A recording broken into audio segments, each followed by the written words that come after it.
Ni eskolan oso ondo sentitzen naiz. Pozik, lasai. Balore oso positiboak daude eskola hontan. Inork ez da bakarrik egoten.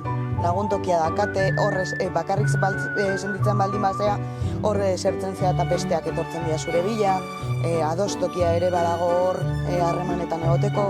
Importantena niretzako da pertsonalki bere lekua hemen eukitzea.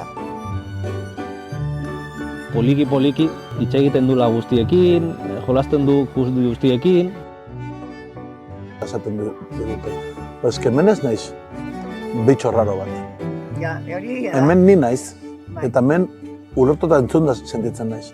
Niretzako hori da, guri bota diezaguketen piroporik onena. Gumat etortzen denez, hemen onartua sentitzen naiz, maitatua sentitzen naiz, eta hemen ni naiz. Nahi horrek sentiarazten ditarro. Ikustea reala dela eta emaitza batzuk ematen ditula.